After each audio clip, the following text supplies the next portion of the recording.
would you feel if someone caused you to wreck just because they were texting on their phone and not paying attention to the road? For the past 3 years, I have attended a summer camp called the Tennessee Teen Institute that, among other things, works to inform youth about the dangers of distracted driving, namely texting and driving. While there, I have learned about many of its hazards. Today, I would like to first inform you about the dangers of distracted driving, how you can avoid it, have you imagine a situation, and tell you about some of the organizations working to prevent texting and driving and eliminate it altogether. Hopefully, with my help, you won't be that person who causes someone else to wreck just because you couldn't wait to send one text message. To start off, you need to know how dangerous distracted driving truly is. Every day, someone is texting and driving. No matter what state you're in, someone is texting while driving. According to teensafe.com, distracted driving accounts for 25% of all motor vehicle crash fatalities.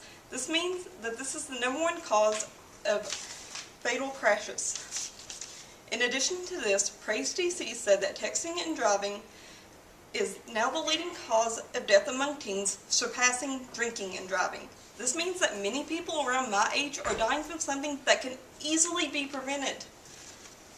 Furthermore, the DMV says that more than 1,000 people are injured every day due to a distracted driver. Not only is texting and driving dangerous, it is also illegal. Many people who are caught texting and driving may receive a fine or even have higher insurance rates than those who do not text and drive.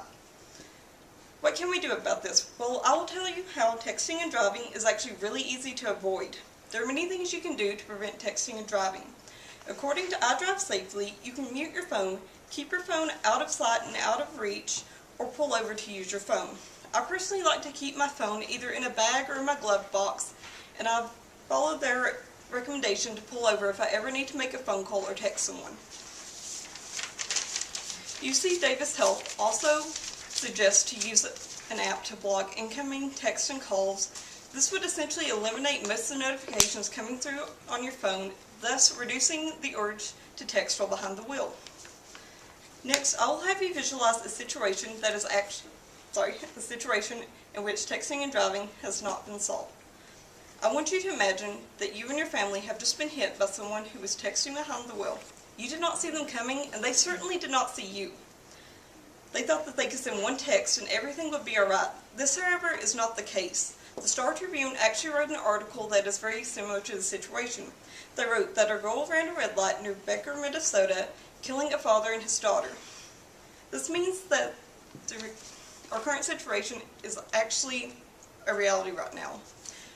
Texting and driving is an issue that has not been solved, and many people are injured and killed every day from it.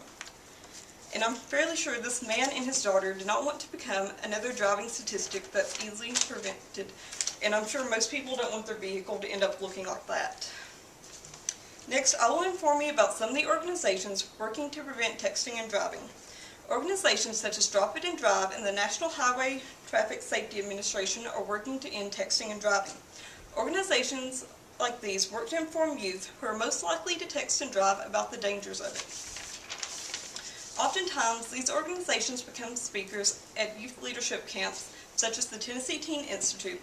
Other times, they will make ads and put them before YouTube videos. Drop It and Drive says that they make school presentations tailored towards younger audiences and can be delivered in conjunction with a corporate seminar at no additional cost. Ultimately, this means these organizations are trying to teach youth about the dangers of texting and driving and are doing it for free. These organizations help the youth visualize a safer future. They are working to create a future where we have safer roads, where we're not afraid to get on the road, and where we don't have to fear being hit by someone who is texting and driving. To conclude, I've told you about the hazards of texting and driving, how to prevent them, had you imagine a situation that is actually our current reality, and informed you about who is working to help prevent this. I also have a challenge for you. Starting today, I want you all to start following the preventive measures I mentioned earlier. I want you to put your phone away as soon as you enter the vehicle, or if you're in a vehicle with someone who's texting and driving, I want you to either ask them to put their phone down or often send that text for them. This only takes a few moments to do, but this could also drastically change someone's life. And if you need to use your phone as a GPS or something, download an app such as Drive Safely that will block any incoming texts and calls or any other notifications on your phone. This will reduce the risk and the urge to text while behind the wheel. Thank you for your time.